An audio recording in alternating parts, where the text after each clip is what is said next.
नमस्कार दोस्तों, स्वागत है एक बार फिर से रोजगार समाचार यूट्यूब चैनल में। आज हम आपके लिए लेकर आए हैं राजस्थान सरकार के द्वारा आयुर्वेद, यूनानी, होम्योपैथी और प्राकृतिक चिकित्सा के अंतर्गत आयुर्वेद विभाग में कंपाउंडर और नर्स जूनियर ग्रेड के पदों पर ऑनलाइन मोड में योग्य भारतीय नागरिकों से आवेदन मांगे जा रहे हैं। टोटल यहाँ पदों की संख्या की बात करते हैं तो सामान्य कैटेगरी में यहाँ सामान्य पुरुषों के हैं 164 पद, महिलाओं के हैं 47, विधवाओं के हैं 19 और परित्यक्ता के 4 पद हैं। एससी वर्ग में पुरुषों के 73 हैं और महिलाओं के 20 हैं, विधवाओं के 8, परित्यक्ता के 2 पद हैं। एसटी वर्ग में 54 पुरुषों के 16, महिलाओं के और विधवाओं के 6 और परित्यक्ता का 1। बीसी कैटेगरी में पुरुषों के 95, महिलाओं के 27, विधवाओं के 11 और परित्यक्ता के 2 पद हैं। एमबीसी में पुरुषों के हैं 7, विधवाओं के 2 हैं और ईडब्ल्यूएस कैटेगरी में आप देखेंगे पुरुषों के 45, महिलाओं के 13, विधवाओं के 5 और परित्यक्ता के 1 पद हैं। इसी तरह यहाँ हॉरिजॉन्टल अगर पीडब्ल्यूडी वर्ग की बात की जाए तो 28 पद रखे गए हैं। विभागीय कर्मचारियों के लिए 64 हैं और उत्कृष्ट खिलाड़ियों के लिए 12 पद रखे गए हैं। भूतपूर्व सैनिकों के लिए यहाँ जनरल में 29 पद हैं, एससी कैटेगरी में 12 हैं और एसटी में 9 हैं, बीसी में 16, एमबीसी में 4 और ईडब्ल्यूएस में यहाँ टोटल पद हैं 8। तो ये तो पद थे टोटल यहाँ जो जारी किए गए हैं। इसके साथ ही यहाँ देखेंगे जो बड़ा और शहरिया क्षेत्र के आदिम जनजाति के क्षेत्र हैं उनमें टोटल पदों की संख्या 5 है। अब यहाँ अनुसूचित क्षेत्र यानी टीएसपी क्षेत्र में जो पदों की संख्या है 90 यहाँ पर है टोटल पद कंपाउंडर नर्स जूनियर ग्रेड के लिए, जिनमें से जनरल कैटेगरी में पुरुषों के 33 हैं, महिलाओं के 9 हैं और विधवाओं के लिए आप देखेंगे यहाँ पर 4 हैं। परित्यक्ता के कोई पद नहीं है। एससी कैटेगरी में पुरुषों के 3 हैं और महिलाओं का 1 है। एसटी में 24, 28 पुरुषों के, महिलाओं के 9 और विधवाओं के 3 पद हैं।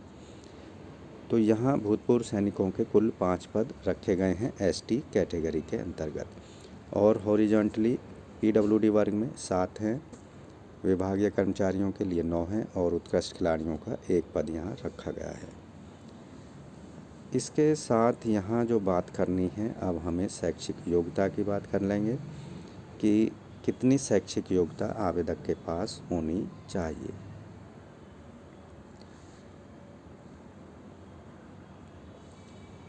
तो शैक्षिक योग्यता भारत में विधि द्वारा स्थापित विश्वविद्यालय से 3 वर्ष का नर्सिंग में डिप्लोमा होना चाहिए या 4 वर्षीय बीएससी आयुर्वेद में नर्सिंग के साथ में।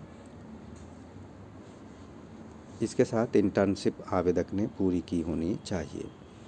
साथ ही राजस्थान नर्सिंग परिषद अधिनियम के अंतर्गत आवेदक रजिस्टर्ड होना चाहिए, जीवित रजिस्ट्रेशन उसका होना चाहिए, तभी वो इन पदों के लिए योग्य माने जाएंगे।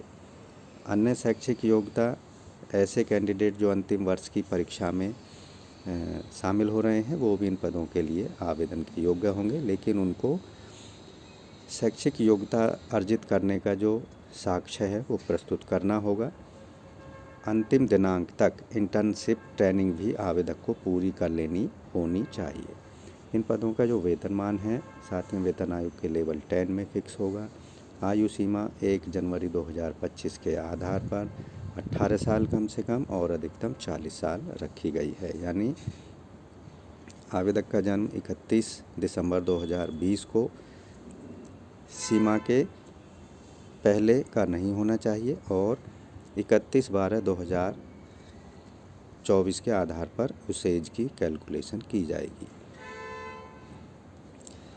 इसके साथ यहाँ जो अधिकतम आयु सीमा में छूट दी जाएगी राजस्थान के मूल निवासी एससी एसटी, बीसी एमबीसी और ईडब्ल्यूएस वर्ग के पुरुषों और सामान्य वर्ग की महिलाओं को 5 वर्ष की छूट होगी। जबकि राजस्थान के SC ST BC MBC EWS वर्ग की महिलाओं को 10 साल तक की छूट होगी। विधवा परित्यक्ता महिलाओं को और डाइवोर्सी महिलाओं को जो लीगली डाइवोर्स हैं उनको अधिकतम आयु सीमा में कोई लिमिट नहीं रखी गई है। भूतपूर्व सैनिकों को यहाँ 3 साल तक की आयु में छूट दी जाएगी। अब बात करते हैं यहाँ जो चयन का आधार होगा, तो चयन रिटन एग्जामिनेशन के आधार पर यहाँ पर फिक्स किया जाएगा। आवेदन करने की जो तिथियां हैं, ऑनलाइन आवेदन कर सकते हैं। यहाँ अंतिम तिथि है 15 जनवरी 2025 रात के 12 बजे तक। एप्लीकेशन फ़ीस भी ऑनलाइन मोड में आप 15 जनवरी 2025 तक ऑनलाइन मोड में कर सकते हैं।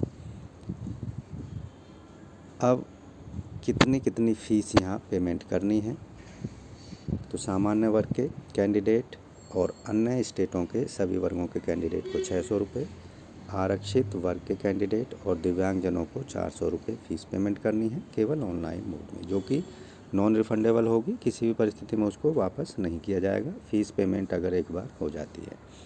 तो यहाँ सबसे पहले आवेदन करने के लिए आपको 1 टाइम रजिस्ट्रेशन करना होगा, जिसके लिए आपके पास में एक ईमेल आईडी होना चाहिए और एक्टिव मोबाइल नंबर होना अत्यंत ज़रूरी है। इनके बिना आप रजिस्ट्रेशन नहीं कर पाएंगे और सारा जो प्रक्रिया होगी, चयन प्रक्रिया, वो इनके माध्यम से ही जो आदान प्रदान है, सारे डिटेल्स आयोग और आपके बीच में संपन्न होगी। अब यहाँ बात कर लेते हैं